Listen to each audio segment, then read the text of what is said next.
Graças e paz, meus irmãos, amém? Que bom a gente estar junto. Abra comigo sua Bíblia, lá no livro de Atos, capítulo de número 2.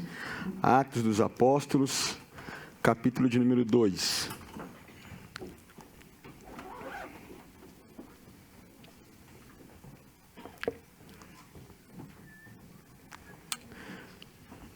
Atos dos Apóstolos, capítulo de número 2.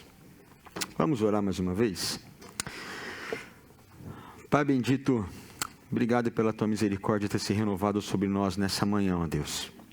Obrigado porque o Senhor nos dá o privilégio de estarmos diante do Senhor para te adorar pelos teus feitos, mas te adorar por tudo que tu és, ó Deus. E é por isso que nós estamos aqui nessa manhã.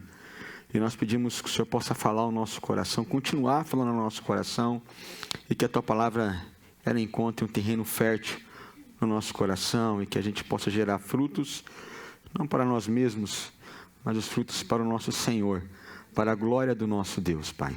Em nome de Jesus, amém. Amém. Atos, capítulo de número 2, obrigado, Senhor. Versículo 14, diz assim: Então Pedro deu um passo à frente com os 11 apóstolos e dirigiu-se em alta voz à multidão. Ouçam com atenção todos vocês, povo da Judéia e habitantes de Jerusalém. Escutem o que lhes digo. Essas pessoas não estão bêbadas, como alguns de vocês pensam, pois são apenas 9 horas da manhã.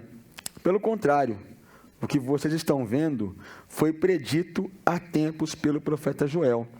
Nos últimos dias, disse Deus, derramarei meu espírito sobre todo tipo de pessoa. Seus filhos e suas filhas profetizarão, e os jovens terão visões, e os velhos terão sonhos. Naqueles dias, derramarei meu espírito, até mesmo sobre os servos e servas, e eles profetizarão. E farei maravilhas em cima no céu, e sinais embaixo na terra, sangue e fogo e nuvens de fumaça. O sol se escurecerá, a lua se tornará vermelha como sangue, antes que chegue o grande e glorioso dia do Senhor. Mas todo aquele que invocar o nome do Senhor será salvo. Povo de Israel, escute, Deus aprovou publicamente Jesus, o Nazareno, ao realizar milagres, maravilhas e sinais por meio dele, como vocês bem sabem. Ele foi entregue conforme o plano pré-estabelecido por Deus e seu conhecimento prévio daquilo que aconteceria. Com a ajuda dos gentios que desconheciam a lei, vocês o pregaram na cruz e o mataram. Mas Deus o ressuscitou, libertando-o dos horrores da morte, pois ela não pôde mantê-lo sob seu domínio. A respeito dele, disse o rei Davi: Vejo que o Senhor está sempre comigo. Não serei abalado, pois ele está à minha direita. Não é de admirar que meu coração esteja alegre, e que minha língua louve, meu corpo repousa em esperança. Pois tu não deixarás minha alma entre os mortos, nem permitirás que o teu santo apodreça no túmulo. Tu me mostraste o caminho da vida, e me encherás com a alegria de tua presença. Irmãos, permita-me dizer com toda a convicção que o patriarca Davi não estava se referindo a si mesmo, pois ele morreu e foi sepultado, e seu túmulo ainda está aqui entre nós. Mas ele era profeta e sabia que Deus havia prometido sob juramento que um de seus descendentes se sentaria em seu trono. Davi estava olhando para o futuro e falando da ressurreição do Cristo, que não foi deixado entre os mortos, nem seu corpo apodreceu no túmulo. Foi esse Jesus que Deus ressuscitou, e todos nós somos testemunhas disso. Ele foi exaltado ao lugar de honra à direita de Deus. E conforme havia prometido, o Pai lhe deu o Espírito Santo, que ele derramou sobre nós, como vocês estão vendo e ouvindo hoje. Pois Davi não subiu ao céu e, no entanto, disse: O Senhor disse ao meu Senhor: Senta-se no lugar de honra à minha direita, até que eu humilhe seus inimigos e os ponha debaixo dos seus pés. Portanto, saibam com certeza, todos em Israel, que esse Jesus, que vocês crucificaram, Deus fez Senhor e Cristo. As palavras partiram o coração dos que ouviam. E eles perguntaram a Pedro e aos outros apóstolos: irmão, o que devemos fazer? Pedro respondeu: vocês devem se arrepender para o perdão de seus pecados, e cada um deve ser batizado em nome de Jesus Cristo. Então receberão a dádiva do Espírito Santo. Essa promessa é para vocês, para os seus filhos e para os que estão longe, isto é, para todos que forem chamados pelo Senhor nosso Deus. Pedro continuou a pregar, advertindo com insistência a seus ouvintes: salve-se dessa geração corrompida.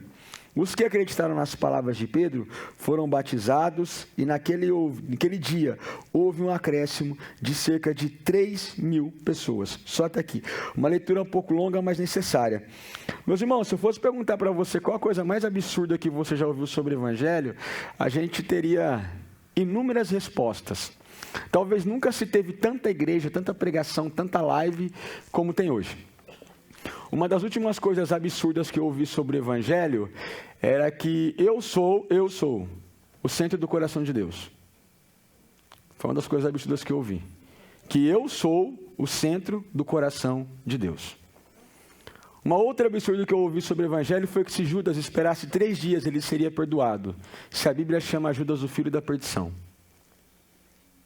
Eu já ouvi sobre o Evangelho de que se você não foi curado, é porque você não teve fé. Eu também já ouvi sobre o Evangelho que Deus te colocou como cabeça e não como cauda. Então, por isso, você não pode ser funcionário. Você tem que ser patrão. Eu já vi tanta coisa. E tem versículo para tudo isso na Bíblia, eles conseguem achar. E o interessante é que esse Evangelho está chegando nas igrejas. Eu estava essa semana assistindo um seriado com a minha esposa. E a pessoa que fazia o papel do pastor, um ator, realmente, ele parecia um pastor. Ele parecia um pastor. Era um discurso tão convincente que você vai vencer. Deus te escolheu para te honrar, para você vencer. E aí ele conta uma história triste, depois ele conta uma história alegre, que a vida dele mudou e ele toma o centro da história. Eu não sei se alguém aqui já participou de algum tipo de encontro de vendas diretas, de que você tem que vender um produto, é como se fosse uma pirâmide. E aí a pessoa até usa versículo bíblico para falar. Aí você sai dali, daquele encontro, falando assim: cara, foi Deus que me trouxe aqui hoje. Foi Deus que me trouxe aqui. Realmente eu tenho que ser rico e próspero. Ele usou até um versículo bíblico. Ele falou lá que o Senhor é meu pastor e nada me faltará. Então, se ele é meu pastor, não vai me faltar nada. Tem cara de evangelho, parece o evangelho, tem versículo bíblico, mas não é o evangelho. Pedro começa a pregar à multidão depois dos discípulos serem cheios da presença do Espírito Santo. Ele está ali no cenáculo, os discípulos oram em outras línguas, que são outros idiomas, e as pessoas acham que eles estão bêbados. E Pedro começa a pregar o evangelho. O evangelho verdadeiro, ele tem Cristo como centro de todas as coisas. É Cristo. Pedro prega sobre Cristo. Tem uma multidão ouvindo Pedro. Pedro não fala que ele andou sobre as águas. Pedro não fala que ele teve uma pesca maravilhosa e por causa daquela pesca ele seria um grande pescador. Ele não dá nenhuma receita de vitória. Pedro fala de Jesus. Ele não conta as experiências dele. Ele fala da cruz. Porque esse é o evangelho verdadeiro, é o evangelho da cruz. Não é a minha história, não é a tua história, é a história da cruz, a história de Cristo. É essa a história que importa. É essa a história que dividiu a história. O antes e depois de Cristo. Só que hoje, quando a gente vai para a internet, até alguns cultos, a gente vê mensagens que parece que Cristo, ele é só apenas um personagem importante da história, e não o principal da história. Só que a gente sai cheio daquilo. E não tem Cristo naquilo. O evangelho verdadeiro, Cristo está presente o tempo todo. Pedro começa a pegar o Antigo Testamento e ele fala de Joel. Aí ele chega em Davi. Quando ele chega em Davi, ele quer mostrar que Cristo está acima de Davi.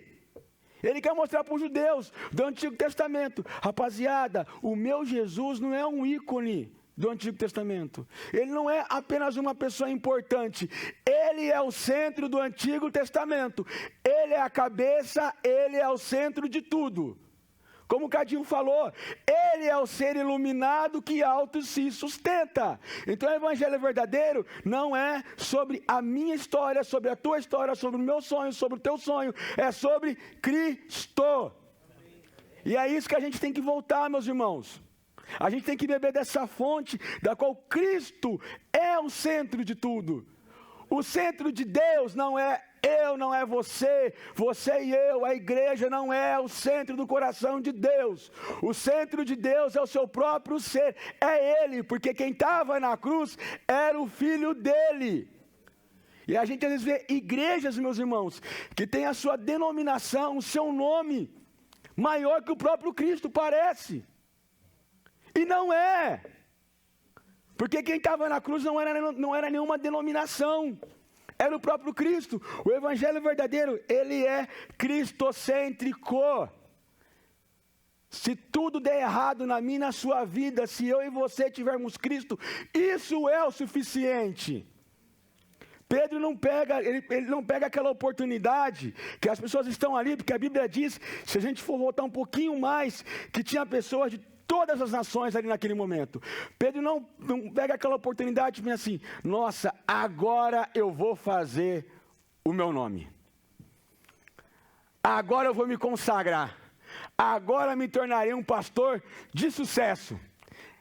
Talvez me tornarei a pessoa mais seguida no Instagram agora. No Instagram da época. Meu Facebook vai bombar, porque tem pessoas de todas as partes do mundo. Então o que eu vou fazer? Eu vou contar a minha história. Eu vou falar que eu estava lá, que um dia eu pesquei, aí eu não peguei nada a noite inteira, aí eu voltei. Aí Cristo falou para mim: joga as redes, eu vou aproveitar aquilo. Vou falar que eu andei sobre as águas, e eu vou arrebanhar seguidores. Vou arrebanhar seguidores para mim, as pessoas vão me admirar. As pessoas vão achar que eu sou conhecedor de supostos saberes. Não. Pedro faz a mesma coisa que João Batista fez. Importa que ele cresça e que eu diminua. Pedro fez isso. O evangelho de Cristo é nós nos diminuirmos para que Cristo cresça em nós e apareça em nós. Este é o evangelho cristocêntrico. É o evangelho verdadeiro. Só que infelizmente hoje nós vimos que as pessoas estão... Aqui não tem isso na nossa igreja, graças a Deus, pastor. Debatendo na internet, eu sou de direita, eu sou de esquerda, e usa versículo bíblico para aquilo. Eu sou Bolsonaro, eu sou Lula, eu sou isso, porque a Bíblia diz isso. Eu quero dizer para você que nem Bolsonaro e nem Lula estava na cruz. Era Cristo. O evangelho é um só, é cristocêntrico, é ele que é o centro de tudo. E quando Pedro vai pregar, ele apresenta ali para os judeus Cristo crucificado, mas Cristo ressurreto, que venceu a morte. Esse é o evangelho que alimenta a nossa alma. É esse o evangelho que as pessoas morriam. Eu quero dizer para você, meus irmãos, que os apóstolos, se eles pregassem a mensagem que a igreja moderna prega, talvez muitos deles não teriam morrido. Pedro não apresenta um Jesus legal, porque você não crucifica caras legais. Você crucifica pessoas que são ameaças ao diabo, ao seu reino. Pedro apresenta um Cristo sério, portador da divindade de Deus. Pedro apresenta o Cristo a qual ele vive para a glória de Deus. Que ele faz sinais e maravilhas pelo poder de Deus. E hoje em dia, nós temos visto que esse tipo de pregação que coloca o ser humano no centro, a minha realização pessoal no centro, está tomando conta das igrejas. Que Deus tenha piedade de nós. Porque está surgindo um evangelho que está esvaziando a cruz de Cristo. Está surgindo um evangelho onde a cruz se torna um amuleto. Onde a Bíblia fica aberta no Salmo 91, ou no Salmo 23, e se torna um amuleto contra espíritos maus para não entrar na minha casa. Não, esse não é o evangelho. O evangelho verdadeiro é o evangelho que tem Cristo no centro de todas as coisas. como Senhor absoluto de todas as coisas. Quando Pedro está encerrando essa primeira parte da mensagem, vamos lá para o versículo de número 36, olha o que ele coloca. Portanto, saibam com certeza, todos em Israel, que esse Jesus que vocês crucificaram, Deus fez Senhor e Cristo. O verdadeiro evangelho apresenta Jesus como Senhor e Cristo. Só que hoje o evangelho que tem chegado, muitas das vezes nas nossas casas, por mídias sociais, não é o Cristo que é o Senhor o Cristo, é o Cristo que é o gênio da lâmpada, que Ele vai realizar os meus desejos, que Ele quer me ver bem, que Ele quer me ver feliz. Meu irmão, vai falar isso para Paulo, vai falar isso para Pedro, que o importante é ser feliz. Fala para Pedro que foi crucificado de cabeça para baixo, fala, Pedro, o importante é ser feliz. Fala isso para João Batista que teve o pescoço decapitado, o importante era ser feliz. Fala isso para esses homens, que o importante era ser feliz. Eles apresentam um Cristo, o evangelho verdadeiro, que Cristo está no centro. E qual que é a Bíblia que o mundo vai ler? Somos nós. O mundo tem que olhar para mim e para você e ver Cristo no centro das nossas vidas. E não a gente no centro das nossas vidas, mas Cristo. É isso que Cristo quer de nós. Que nós sejamos esse evangelho, que as pessoas olhem para nós e vejam em nós o Cristo como Senhor das nossas vidas e não como o realizador dos meus desejos pessoais. Ele quer ser Senhor da minha e da sua vida, e não realizar os meus desejos pessoais. Só que infelizmente, meus irmãos, é esse evangelho que está permeando as nossas casas. A gente liga uma internet, a gente ouve uma pregação, e o que chega na nossa casa é isso. Que o importante é você ser feliz. Que Deus te criou para ser feliz. Que Deus te criou para você sair daqui do culto realizado. Espera que a gente vai chegar nessa parte da realização já, tá? Daqui a pouco a gente chega nisso já. Pedro, ele usa Davi como ícone. Porque os judeus, eles tinham uma consideração enorme por Davi. Ele era o rei dos judeus, ele governou por 40 anos. Ele era um homem segundo o coração de Deus. E aí Pedro vai lá e coloca Cristo acima de Davi. E fala, Davi trata Cristo como Senhor. E hoje a gente está vendo que existem pessoas, meus irmãos, que se você questionar aquilo que ela ouviu na internet, misericórdia. Não, mas Cristo foi contrário a isso. Opa, peraí, Cristo foi contrário, mas o cara da internet lá, ele falou que isso é verdade. Então Pedro está mostrando que Cristo está acima de quem? De Davi. De todas as coisas, de todas as pessoas. Meus irmãos, lá no Turquina a gente pega e fala, né? O que a Bíblia diz... E a minha opinião é a mesma coisa se você trombasse com uma bicicletinha com um trem em alta velocidade. Ia sobrar alguma coisa de você? A tua opinião, a minha opinião é um negócio. O que a Bíblia diz é a verdade. Eu quero dizer para você que a minha e a tua opinião, diante do que a Bíblia diz, não tem a mínima importância. É o que a Bíblia diz. É o que a Bíblia diz. É o que está escrito. E se está escrito que o verdadeiro evangelho é Cristo no centro de todas as coisas, é porque esse é o evangelho que nós temos que colocar. Quando nós vamos cultuar, eu tenho que cultuar para quê? Para Deus. Ele está no centro. Ele está no centro. Eu lembro que algum tempo atrás o pastor Rogério falou um negócio que eu achei interessante, foi durante a pandemia, que nós temos um cardápio religioso. Né? Ah, esse pastor falou tal coisa, eu já não gostei. Eu vou mudar de canal. Esse grupo de louvor cantou tal música, eu não gostei. Eu vou mudar de canal. Quem que está no centro? Eu estou no centro. Eu quero aquilo que me agrada, que me convém. E quem é que tem que estar no centro? É Deus. É Cristo no centro. Ontem o pastor Jair falou um negócio que eu achei interessante, contou a história do rei Luís XIV, né? Eu fui embora para casa com aquilo, dentro do carro, falando, quem não veio ontem perdeu. Foi um culto abençoadíssimo.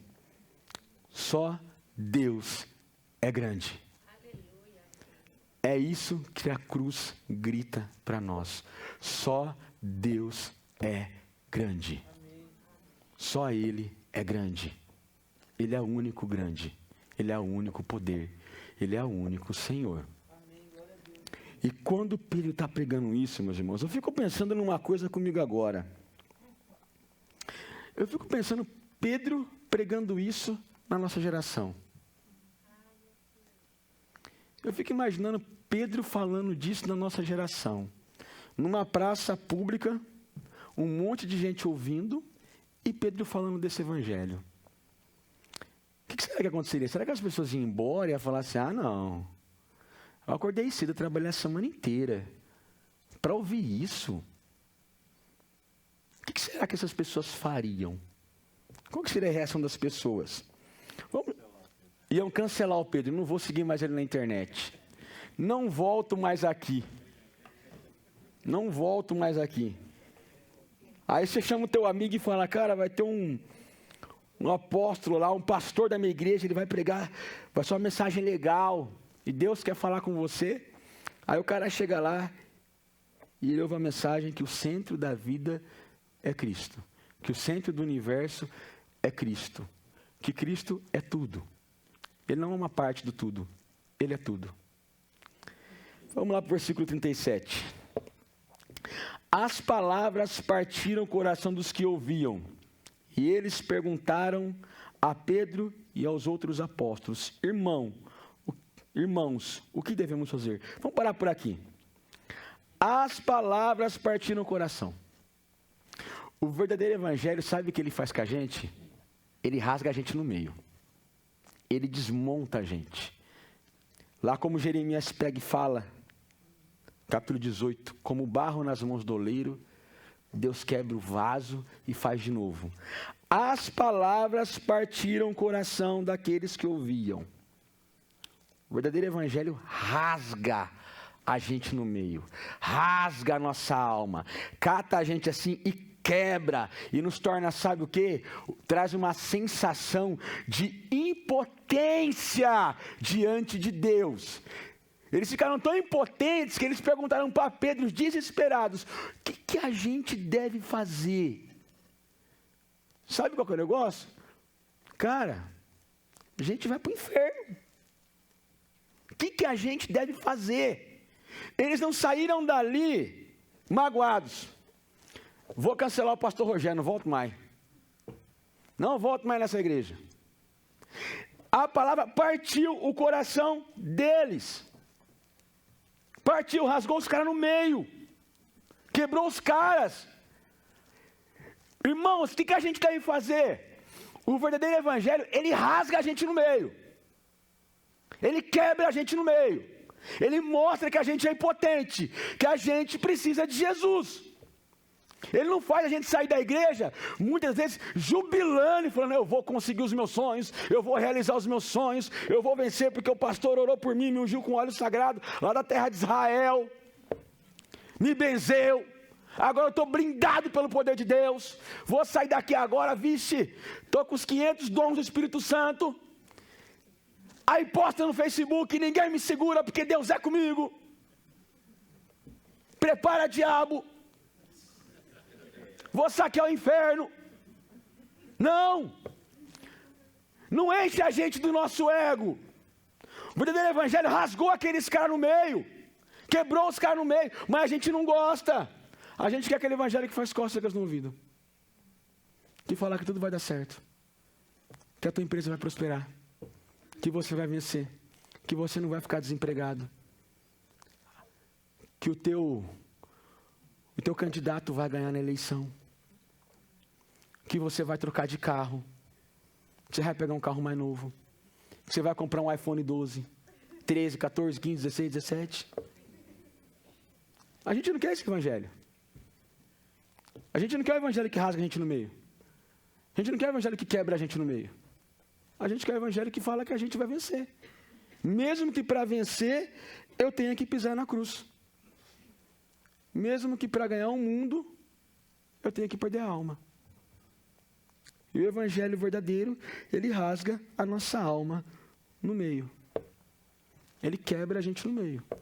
Ele faz a gente sair da igreja, sabe como? Em cacos. Para que Deus possa refazer esse barro da forma que Ele quer. Só que às vezes a gente sai da igreja e não sai rasgado pelo evangelho. Eles não conseguiram ouvir aquela mensagem e pensar assim, vamos embora para casa? Já acabou, Pedro? Acabou? Tranquilo? Vamos embora, que a gente tem que cozinhar. Amanhã é segunda-feira, né? A semana vai começar de novo e a nossa vida vai continuar mesmo. A gente já ouviu, já prestamos o nosso culto, já ouvimos a mensagem, já apaziguamos a divindade, já oferecemos sacrifícios. Está ótimo. Hoje demorou um pouquinho, mas está ótimo. A semana vai continuar a mesma. Já fui abençoado pela bênção apostólica do pastor Rogério. Vou colocar meu pedido no relógio de oração, alguém vai orar e a minha semana vai abençoada e vai continuar a mesma. Eles não conseguiram ir embora. Eles não conseguiram ir embora. Eles disseram assim, o que a gente tem que fazer? Porque o evangelho verdadeiro faz isso com a gente. Acaba o culto, muitas das vezes, quando rasga o nosso coração, a gente não quer ir embora. A gente fala, pelo amor de Deus, eu não posso sair daqui se Deus não transformar a minha vida hoje. Eu não posso ir embora para minha casa e as coisas continuam a mesma coisa. Ele tem que rasgar meu coração, ele rasgou meu coração. O que eu vou fazer? Quando eles perguntam o que eles vão fazer, meus irmãos, nós estamos falando de judeus. De judeus, cara. Que ofereciam um sacrifício. Que todo sábado os caras estavam na sinagoga.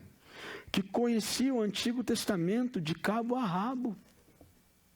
Que conheciam a Torá, o Talmud. A gente está falando de pessoas religiosíssimas. Que a mensagem do Evangelho, para eles, sabe o que foi? Não foi tirar os caras do fundo do poço. Porque para eles não estavam no fundo do poço. Eles se autotitulavam, nós somos os filhos de Abraão. A mensagem do Evangelho não tirou eles do fundo do poço. A mensagem do Evangelho levou os caras para o fundo do poço.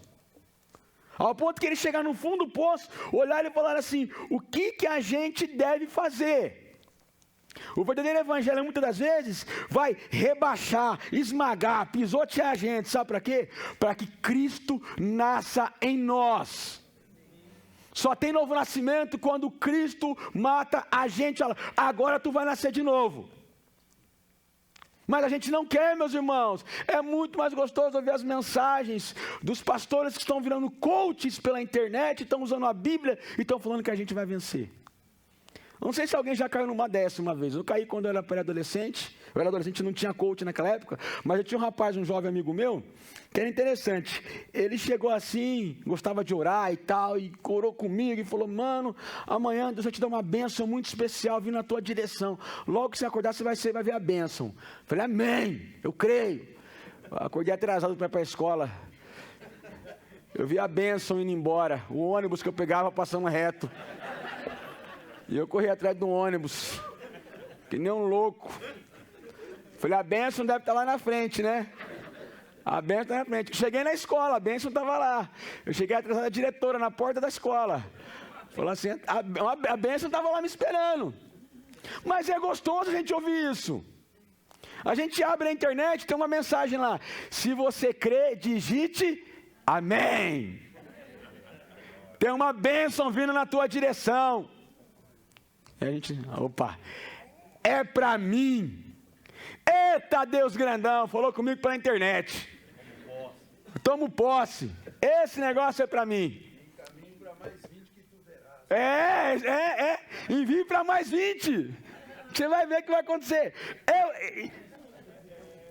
Aí tem até um louvorzinho de fundo. Tem até um louvor de fundo. Aquilo enche a nossa alma e fala, rapaz, Deus é bom demais. Aí você chega no teu trabalho, teu patrão te demite. Vai estar dispensado. Eles não saem dali e conseguem ir embora com o coração rasgado. Eles falam, cara, Deus rasgou meu coração. Deus rasgou meu coração hoje. E eles perguntam para Pedro e para os apóstolos, o que a gente deve fazer? E às vezes, a gente estava numa reunião de tempo atrás com o pastor Rogério, eu lembro que ele, aniversário da igreja, nós tivemos, como que é o nome do pastor que pregou aqui? Esqueci agora. Marcos Teles. O pastor Rogério, conversando com ele, falou assim, o que nós vamos fazer agora? A gente recebeu um evangelho, o que a gente vai fazer agora?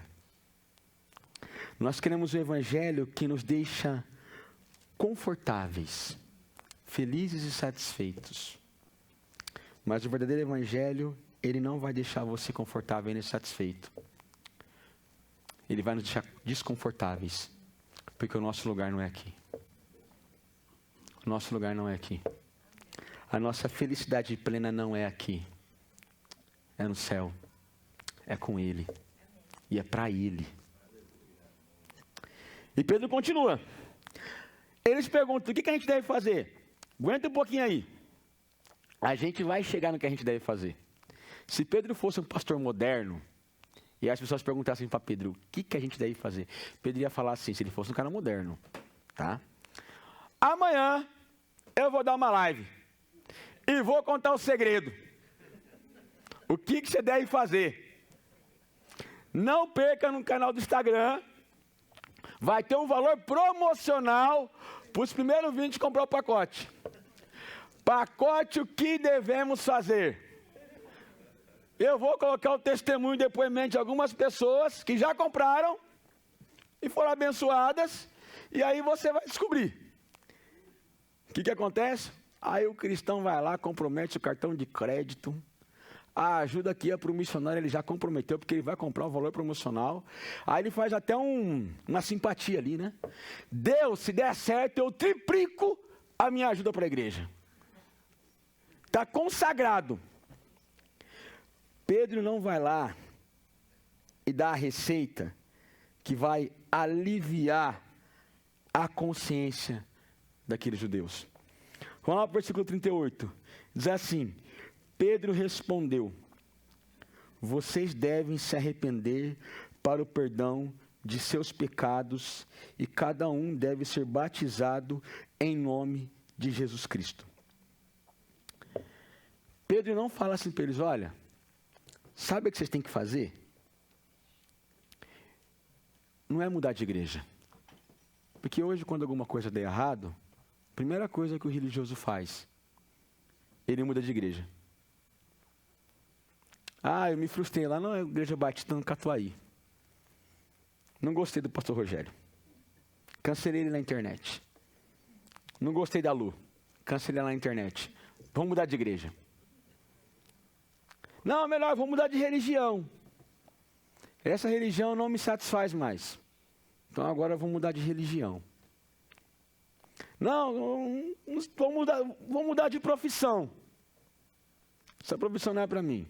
Não, vou mudar de casamento. Esse casamento não é para mim. Pedro não fala para eles mudarem de religião. Pedro não fala para eles mudarem de casamento, de profissão. Pedro fala para os caras, vocês têm que se arrepender dos seus pecados. O verdadeiro evangelho me mostra que eu preciso me arrepender dos meus pecados. O verdadeiro evangelho mostra que eu preciso tornar a minha fé pública. Era muito mais fácil para o judeu ir embora para casa. Mas o evangelho verdadeiro, ele rasga a nossa alma e fala que a gente tem que se arrepender dos nossos pecados para a gente ter o perdão de Deus. Mas não é, a gente quer o quê? Mudanças supérfluas. Eu vou mudar de igreja. Eu vou mudar de religião. Ah, vai lá conversar com o Jorge. Jorge, estou triste, estou mal, não sei o quê. Vamos dizer que o Jorge é um pastor moderno. O Jorge fala, meu irmão, você tem que trocar de carro. Um exemplo. Troca de carro. Você vai sentir melhor. Você vai sentir melhor, você vai ficar muito melhor. Vai lá, troca de carro. Não, ele fala, vocês têm que se arrepender dos seus pecados. O evangelho verdadeiro sempre foi e sempre será sobre arrependimento de pecados. Não mudou nada. Não mudou nada. Nós, igreja, todos os dias, nós precisamos pedir que Deus rasgue o nosso coração com o evangelho. E a hora que ele rasgar o nosso coração, ele vai encontrar os pecados nossos e a gente precisa se arrepender desses pecados. A gente precisa se arrepender desses pecados. É isso que a gente precisa. Esse é o evangelho verdadeiro. Não é o evangelho que a gente vai colocar no topo. mas é o evangelho que vai te levar para a cruz. É esse evangelho que a gente precisa pedir que todos os dias Deus berre esse evangelho nos nossos ouvidos. Ele tem que ecoar na nossa mente. Não é um evangelho prazeroso de ouvir, ele vai matar o meu e o teu ego, mas é o evangelho de arrependimento. E Pedro está falando para um grupo de pessoas que achavam que não tinham pecados e que não precisavam se arrepender. É a mesma coisa quando nós vamos a um médico e um médico fala para a gente que a gente está mal de saúde. E você fala, não estou nada, eu corro 5 km por dia, minha alimentação é boa, eu sou low carbo, né? Não tenho zero glúten. E o médico fala, você está mal, você está mal. Algum tempo atrás um pastor colocou um negócio, um estudo bíblico, eu achei interessante. E ele falava assim, se todas as pessoas da sua igreja tivessem o mesmo compromisso que você tem com Deus, como que seria a tua igreja? Aquilo rasgou meu coração. Falei, meu Deus do céu. Se todas as pessoas tivessem o mesmo nível de compromisso que você tem com Deus, como que seria essa igreja? Pedro está falando para aquelas pessoas, vocês precisam ter compromisso com Deus. Esse é o verdadeiro evangelho. Não é o evangelho da vitória, não é o evangelho que você vai ser rico, próspero, abastado. Não é. Não é o evangelho dos sonhos, porque Cristo não morreu nem pelo seu sonho, nem pelo meu sonho. Cristo morreu pelos nossos pecados. Não foi pelos nossos sonhos que ele morreu. Se Cristo pregasse a mensagem que a gente ouve nos dias atuais, talvez ele nunca teria sido crucificado. Jamais crucificariam Cristo. Ele é muito legal. Para que crucificar alguém que prega essa mensagem atual que tudo vai dar certo? O verdadeiro evangelho vai rasgar a nossa alma.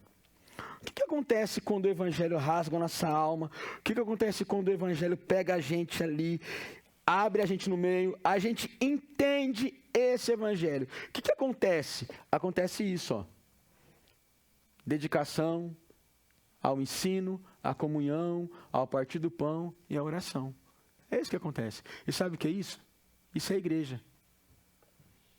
Isso é a igreja. Isso é a igreja. Sabe quando que isso acontece? Quando o evangelho verdadeiro tem Cristo no centro e quando esse evangelho rasga a nossa alma. É isso que acontece. Aí a gente pode pensar assim, que quando a gente olha para o texto aqui, a impressão que dá é que era um grupinho de pessoas. Meus irmãos, vocês não têm noção da quantidade de pessoas que estavam se reunindo fazendo isso. Sabe quando isso aconteceu? Foi na Páscoa. Pessoas do mundo inteiro vinham para Jerusalém para celebrar a Páscoa.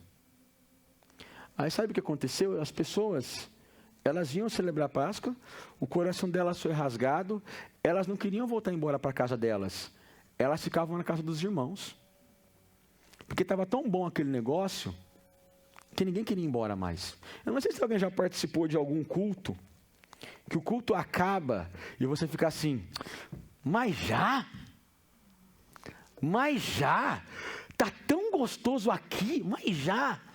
Alguém já participou de cultos assim? Eu já participei de culto que o pastor chegou no domingo à noite e o pastor falou, irmãos, estamos acabando o culto, quem quiser ir embora pode ir embora, mas tem um grupo aqui que quer continuar orando, adorando a Deus. E teve um grupo que foi embora, teve um grupo que não quis ir embora. Que estava tão gostoso ali. Por quê? Porque ali o evangelho rasgou o coração deles e quem estava ali era Cristo. Ninguém queria ir embora. Quando o evangelho rasgar o nosso coração, é esse nível de maturidade que a gente vai alcançar. Quando o evangelho rasgar o nosso coração. Vai haver essa comunhão, vai haver essa dedicação à oração e ao ensino. Tudo em torno de uma única pessoa, de Cristo. O evangelho vai rasgar o nosso coração.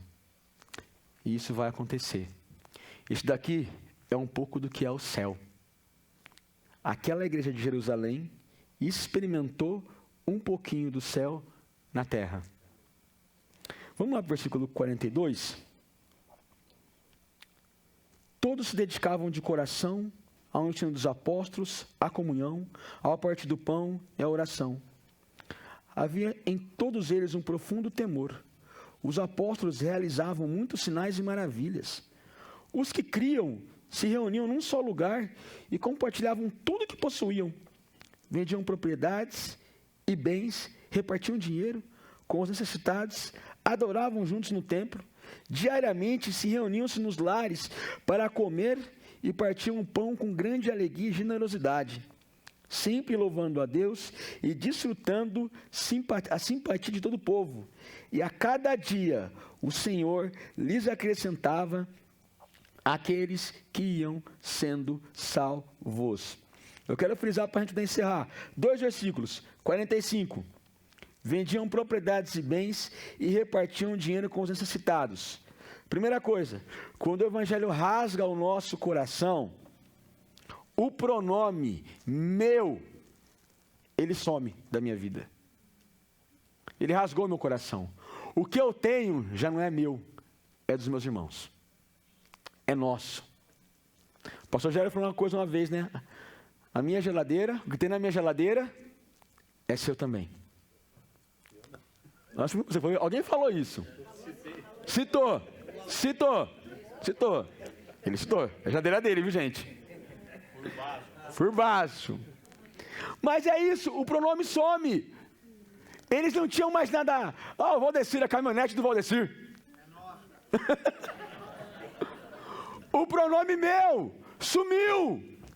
Porque o evangelho rasgou o coração. Então o que eles tinham, eles partilhavam entre eles. Eles partilhavam.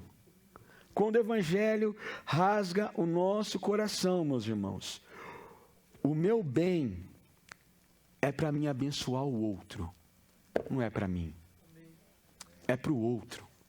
Eu quero abençoar o outro, porque esse outro também, ele é meu irmão. E lá no versículo 47, lá no finalzinho, ele diz assim: a cada dia o Senhor lhes acrescentava aqueles que iam sendo salvos. Deus acrescentava, era Deus que acrescentava, porque Deus olhava para aquela comunidade e falava: aqui tem uma comunidade que tem o coração rasgado, então eu vou acrescentar pessoas, nessa comunidade. O que Deus quer? Deus quer acrescentar pessoas aqui, na nossa igreja. Mas para isso, primeiro, o evangelho tem que rasgar o nosso coração. A partir do que o evangelho rasgar o nosso coração, Deus vai acrescentar pessoas que vão ser salvas. E a gente vai poder experimentar isso que essa igreja experimentou. Então, que eu e você possamos crer no verdadeiro evangelho de Cristo. Ele é o centro, meus irmãos. A nossa igreja não é o centro. Nenhum de nós somos o centro. Cristo é o centro de todas as coisas. Então, quando você ouvir na internet alguém falar assim: você é o centro do coração de Deus, repreende em nome de Jesus, meus irmãos. Cancela. Não se alimenta dessa fonte. Se alimente dessa fonte. Vamos focar de pé para nós orarmos?